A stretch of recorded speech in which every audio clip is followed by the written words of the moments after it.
Praise the lord. ದೇವರ ಮಕ್ಕಳೇ, ದೇವರು ನಿಮ್ಮೆಲ್ಲರನ್ನು ಆಶೀರ್ವದಿಸಲಿ. ಬನ್ನಿರಿ, ವಾಕ್ಯದ ಕಡೆಗೆ ಹೋಗೋಣ. ಈ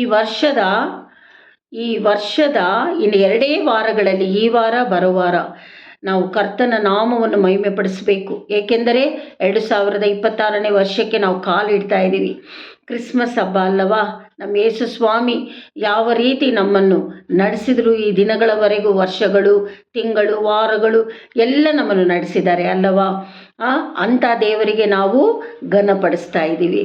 ಆ ಘನಪಡಿಸುವಂಥ ಶ್ರದ್ಧೆಯಿಂದ ನೀವು ಕೇಳೋದೇ ಕರ್ತನು ನಿಮಗೆ ಬಿಡುಗಡೆಗಳನ್ನು ಕೊಡೋದಕ್ಕೆ ಸಾಧ್ಯ. ಅರ್ಥ ಆಯ್ತಾ ದೇವರ ಮಕ್ಕಳೇ? ಭಯವೇ ಪಡಬೇಡ್ರಿ. ಅರ್ಥ ಆಯ್ತಾ? ಏಕೆಂದರೆ ನಾವು ಈ ದಿನ ತೆಗೆದುಕೊಂಡಿರುವ ವಾಕ್ಯ ಕೊಲ್ಲುಸೆಯವರಿಗೆ 3:1, 2, 3 ಮತ್ತು 15, 16ರಲ್ಲಿ ನಾವಿವತ್ತು ಧ್ಯಾನ ಮಾಡ್ತೀವಿ. ಅದರ ಪೀಠಿಕೆ ಏನಂತ ಹೇಳಿದ್ರೆ, ಅಜ್ಞಾನಿಗಳಿಂದ ಬಿಟ್ಟು ಯೋಗ್ಯರಾಗಿ ನಾವು ನಡೆಯಬೇಕೆನ್ನುವುದೇ. ಏಕೆಂದರೆ ಸದಾ ನಾವು ಆಶೀರ್ವಾದ ಕೇಳೋದುಂಟು, ಬಿಡುಗಡೆ ಕೇಳೋದುಂಟು, ಸಕಲವೂ ಕೇಳೋದುಂಟು. ಆದರೆ ದೇವರ ಮಕ್ಕಳೇ, ಈ ದಿನ ನಾನು ನಿಮಗೆ ಹೇಳ್ತಾ ಇದ್ದೀನಿ, ಶ್ರದ್ಧೆಯಿಂದ, ಭಯಭಕ್ತಿಯಿಂದ, ಪರಿಶುದ್ಧಾತ್ಮನ ಮೂಲಕವಾಗಿ ಆತ್ಮದಲ್ಲಿ ನೀವು ವಾಕ್ಯ ಕೇಳುವವರಾದರೆ ಖಂಡಿತವಾಗಲೂ ಎಲ್ಲವೂ ನಡೆಯುತ್ತದೆ. ಆದರೆ ಈ ದಿನದ ಪೀಠಿಗೆ ಅಜ್ಞಾನಿಗಳಂದರೆ ನಿಮಗೆ ದೇವ್ರ ಕಡೆಯಿಂದ ಬೇರ್ಪಡಿಸೋದು, ಅದಕ್ಕೆ ವಿರುದ್ಧವಾಗಿ ಏನೇನು ತಪ್ಪು ಮಾಡಬೇಕು, ಈ ರೀತಿ ಮಾಡುವವರಿಂದ ನೀವು ಯೋಗ್ಯರಾಗಿ ನಡ್ಕೊಳ್ಬೇಕು ಎನ್ನುವುದೇ ಇಲ್ಲಿ ಮಾತನಾಡ್ತಾ ಇರೋದು. ಅರ್ಥ ಆಯ್ತಾ ದೇವರ ಮಕ್ಕಳೇ? ಓದಿಕೊಳ್ಳೋಣ ಬನ್ನಿರಿ. ಸತ್ಯವೇದ ವಾಕ್ಯಗಳನ್ನು ತೆಗೀರಿ. ಕೊಲ್ಲುಸೆಯವರಿಗೆ 3:1, 2, 3, 4 ಓದಿಕೊಳ್ಳೋಣ.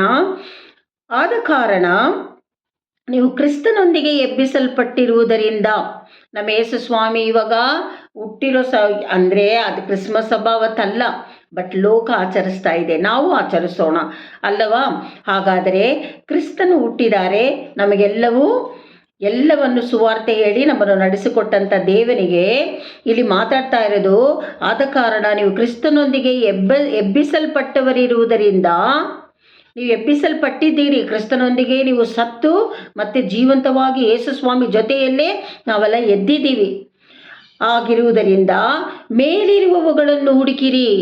ಪರಲೋಕಕ್ಕೆ ಹೋಗಬೇಕಾಗಿರುವ ಸಮಸ್ಯೆಗಳನ್ನು, ಪರಲೋಕಕ್ಕೆ ಹೋಗಬೇಕಾಗಿರುವ ನಡತೆಗಳನ್ನು ನಾವು ಫಾಲೋ ಮಾಡಬೇಕು. ಅರ್ಥ ಆಯ್ತಾ ದೇವರ ಮಕ್ಕಳೇ? ಮೇಲಿರುವವುಗಳನ್ನು ಹುಡುಕಿರಿ. ಅಲ್ಲಿ ಕ್ರಿಸ್ತನು ದೇವರ ಬಲಗಡೆಯಲ್ಲಿ ಅಸನಾರೂಢನಾಗಿದ್ದಾನೆ. ತಂದೆಯಾದ ದೇವರ ಬಲಗಡೆಯಲ್ಲಿ ಕ್ರಿಸ್ತನು ಕುಳಿತುಕೊಂಡಿದ್ದಾನೆ ಸಿಂಹಾಸನದಲ್ಲಿ. ಅರ್ಥ ಆಯ್ತಾ? ತಂದೆ, ಮಗ, ಪರಿಶುದ್ಧಾತ್ಮ. ಅರ್ಥ ಆಯ್ತಾ ದೇವರ ಮಕ್ಕಳೇ? ಮೇಲಿರುವಂಥವುಗಳ ಮೇಲೆ ಮನಸ್ಸಿಡಿರಿ, ಭೂ ಸಂಬಂಧವಾದವುಗಳ ಮೇಲೆ ಇಡಬೇಡಿರಿ. ಭೂಲೋಕದಲ್ಲಿರುವುದರ ಮೇಲೆ ನೀವು ಧ್ಯಾನ ಕೊಡಬೇಡ್ರಿ, ಮೇಲಿರುವ ಪರಲೋಕದ ವಿಷಯಗಳಲ್ಲಿ ನೀವು ಧ್ಯಾನ ಮಾಡ್ರಿ ಅಂತ ವಾಕ್ಯ ಮಾತಾಡ್ತಾ ಇದೆ. ಅರ್ಥ ಆಯ್ತಾ? ಆಮೇಲೆ ಏಕೆಂದರೆ ನೀವು ಸತ್ತಿರಲ್ಲ, ಏಕೆಂದರೆ ಕ್ರಿಸ್ತನ ಜೊತೆಯಲ್ಲಿ ನೀವು ಸತ್ತೋಗಿದ್ದೀರಾ. ನಿಮ್ಮ ಜೀವವು ಕ್ರಿಸ್ತನೊಂದಿಗೆ ದೇವರಲ್ಲಿ ಮರೆಯಾಗಿಟ್ಟಿದೆ. ನಿಮ್ಮ ಜೀವ, ಆತ್ಮ, ಪ್ರಾಣ ನಿಮ್ಮನ್ನು ಮರೆಯಾಗಿ ಕ್ರಿಸ್ತನ ಜೊತೆಯಲ್ಲಿ ಇಟ್ಟಿದ್ದಾರೆ ದೇವರು. ಅರ್ಥ ಆಯ್ತಾ ದೇವರ ಮಕ್ಕಳೇ? ನಮಗೆ ಜೀವವಾಗಿರುವ ಕ್ರಿಸ್ತನು ಪ್ರತ್ಯಕ್ಷನಾಗುವಾಗ ನೀವು ಸಹ ಆತನ ಜೊತೆಯಲ್ಲಿ ಪ್ರಭಾವದಿಂದ ಕೂಡಿದವರಾಗಿ ಪ್ರತ್ಯಕ್ಷರಾಗುವಿರಿ. ಆಲ್ರೆಡಿ ದೇವರು ನಮಗಾಗಿ ಪರಲೋಕದಲ್ಲಿ ಆಯ್ತಪಡಿಸ್ತಾ ಇದ್ದಾರೆ. ಈಗ ಯೇಸು ಸ್ವಾಮಿ ಬರೋಣ ಹತ್ತಿರವಾಯಿತು. ನಾವು ಕ್ರಿಸ್ತನಲ್ಲಿ ಒಳಪಟ್ಟಿರುವುದರಿಂದ, ಕ್ರಿಸ್ತನಿಗಾಗಿ ನಾವು ಕಾಯುವಾಗ, ಕ್ರಿಸ್ತನು ಬರುವಂಥ ಸಮಯದಲ್ಲಿ ನಾವು ಆತನ ಜೊತೆಯಲ್ಲಿ ಹೋಗಿ ಆತನ ರಾಜನ ಜೊತೆಯಲ್ಲಿ ನಾವು ಬಾಳ್ತೀವಿ, ಆತನ ಪ್ರಭಾವದಲ್ಲಿ ನಾವು ಜೀವ ಮಾಡ್ತೀವಿ ಅಂತ ವಾಕ್ಯ, ಜೀವವುಳ್ಳ ವಾಕ್ಯ ಮಾತನಾಡ್ತಾ ಇದೆ. ಈಗ ಅದೇ ವಾಕ್ಯದಲ್ಲಿ 15, 16 ಓದಿಕೊಳ್ಳೋಣ ದೇವರ ಮಕ್ಕಳೇ. ಕ್ರಿಸ್ತನಿಂದಾದ ಸಮಾಧಾನವು ನಿಮ್ಮ ಹೃದಯಗಳಲ್ಲಿ ಯಜಮಾನನಂತಿದ್ದು ತೀರ್ಪು ಹೇಳಲಿ. ಸದಾ ಕ್ರಿಸ್ತನ ಮನಸ್ಸಾಗಿ ನಿಮ್ಮಲ್ಲಿ ಆಳ್ವಿಕೆ ಮಾಡಬೇಕು. ಕ್ರಿಸ್ತನ ಮನಸ್ಸಿನಲ್ಲಿ ನೀವು ಜೀವನ ಮಾಡಬೇಕು. ಆಗ ನಿಮ್ಮ ಹೃದಯ ಯಜಮಾನನಾಗಿದ್ದು ತೀರ್ಪು ಮಾಡಲಿ ಅಂತ ಇಲ್ಲಿ ವಾಕ್ಯ ಹೇಳ್ತಾ ಇದೆ. ನೀವು ಒಂದೇ ದೇಹಕ್ಕೆ ಸೇರಿದವರಾದ್ದರಿಂದ ಸಮಾಧಾನದಿಂದಿರುವುದಕ್ಕಾಗಿ ಕರೆಯಲ್ಪಟ್ಟಿದ್ದೀರಿ. ನೀವು ಸದಾ ಸಮಾಧಾನವಾಗಿರಬೇಕು. ಹೇಗೆ ಸಿಸ್ಟರ್ ಆಗೋದು, ಈ ಕಷ್ಟ ಇದೆ, ಮಕ್ಕಳು ತೊಂದರೆ ಕೊಡ್ತಾ ಇದ್ದಾರೆ, ನನಗೆ ಯಾರೂ ಇಲ್ಲ, ನಾನು ಒಂಟಿ ಇದ್ದೀನಿ, ಇರ್ಬೋದು, ಸಮಸ್ಯೆಗಳಿರ್ಬೋದು. ಆದರೆ ಕ್ರಿಸ್ತನು, ನೀನು ನನಗೆ ಆಲಯವಾಗಿದ್ದೀಯಾ, ನಿನ್ನಲ್ಲಿ ನಾನು ವಾಸ ಮಾಡ್ತಾ ಇದ್ದೀನಿ, ನೀವು ನನ್ನಲ್ಲಿ ವಾಸ ಮಾಡ್ತಾ ಇದ್ದೀರಾ ಅಂತ ಆಲ್ರೆಡಿ ದೇವರು ವಾಗ್ದಾನ ಕೊಟ್ಟಿದ್ದಾರೆ. ಆ ವಾಗ್ದಾನದಲ್ಲಿ ನೀವು, ಓ ಕ್ರಿಸ್ತನು ನನ್ನ ಜೊತೆಯಲ್ಲಿದ್ದಾರೆ, ನನಗೆ ಯಾವ ಭಯ ಇಲ್ಲ, ನಾನು ಒಬ್ಬಂಟಿಗನಲ್ಲ. ಕ್ರಿಸ್ತನೊಂದಿಗೆ ಜಯದೊಂದಿಗೆ ನಾವು ಉದ್ಯೋಗಕ್ಕೆ ಎಲ್ಲೇ ಹೋದರೂ ಕ್ರಿಸ್ತನ ಜಯದೊಂದಿಗೆ ನಾವು ಸಂತೋಷದಿಂದ ಹೋಗಿ ಬರಬೇಕು.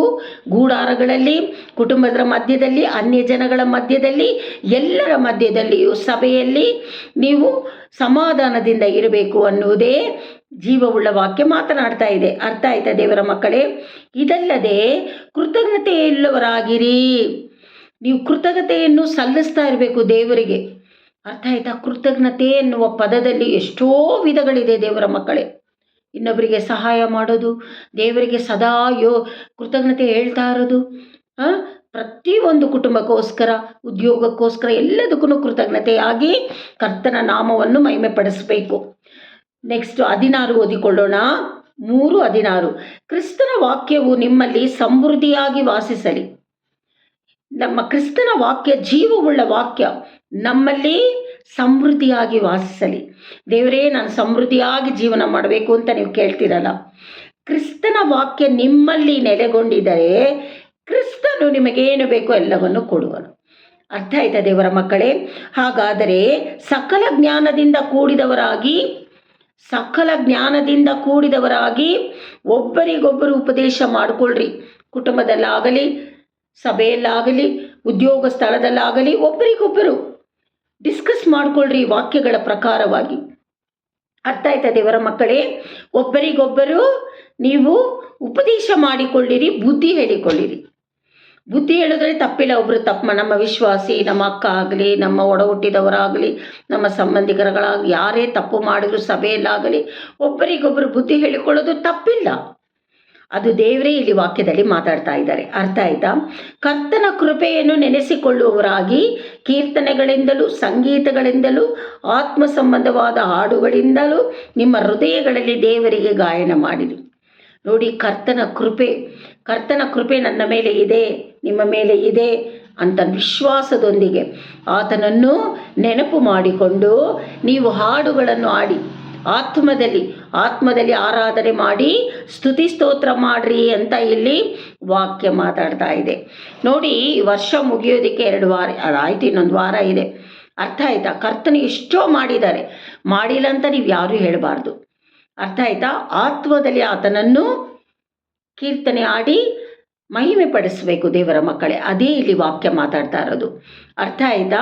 ಹಾಗಾದರೆ ಈ ದಿನಗಳಲ್ಲಿ ನಾವು ಕರ್ತನ ನಾಮ ಮಹಿಮೆ ಪಡಿಸ್ಬೇಕು. ಅಪ್ಪ ಕೊಡು ಕೊಡು ಕೊಡು ಬೇಡ, ಕೊಡು ಕೊಡು ಅಂತ ಹೇಳೋದು ಬೇಡ. ದೇವರು ಕೊಡೋದಕ್ಕೆ ಸಾಧ್ಯ. ಇವತ್ತಿಗೆ ಏನು ಬೇಕು, ನಾಳೆಗೆ ಏನು ಬೇಕು, ಎಲ್ಲವನ್ನು ಕೊಡುವುದಕ್ಕೆ ಸಾಧ್ಯ. ಅರ್ಥ ಆಯ್ತಾ? ನೀವು ಕರ್ತನ ನಾಮವನ್ನು ನೀವು ಮಹಿಮೆ ಪಡಿಸಬೇಕು. ಅವಾಗ ನಮ್ಮಲ್ಲಿರುವ ಆತ್ಮನು ಸಂತೋಷ ಪಡುತ್ತಾರೆ. ಅರ್ಥ ಆಯ್ತಾ? ನಿಮ್ಮ ಕೈ ಹಿಡಿದು ನಡೆಸುವವರಾಗಿದ್ದಾರೆ. ಕ್ರಿಸ್ತನಲ್ಲಿ ನಾವು ಜೀವನ ಮಾಡಬೇಕು. ಕ್ರಿಸ್ತನ ವಾಕ್ಯಗಳನ್ನು ನಾವು ಆಹಾರವಾಗಿ ಸೇಕರಿಸಿಟ್ಟುಕೊಳ್ಳಬೇಕು. ಅರ್ಥ ಆಯ್ತಾ ಮಕ್ಕಳೇ? ಹಾಗಾದರೆ ಆ ವಾಕ್ಯನೇ ನಮ್ಮನ್ನು ಕಾಪಾಡೋದು, ಆ ವಾಕ್ಯನೇ ನಮ್ಮನ್ನು ಪೋಷಿಸೋದು, ಕೈ ಹಿಡಿದು ನಡೆಸೋದು. ಈ ದಿನಗಳಲ್ಲಿ ಆತ್ಮದಲ್ಲಿ ಆರಾಧನೆ ಮಾಡುವುದಕ್ಕೆ, ಪ್ರಾರ್ಥನೆ ಮಾಡೋದಕ್ಕೆ, ಬೇರೆಯವರಿಗೆಲ್ಲ ಪ್ರಾರ್ಥನೆ ಮಾಡುವುದಕ್ಕೆ ಸಿದ್ಧತೆ ಆಗ್ರಿ.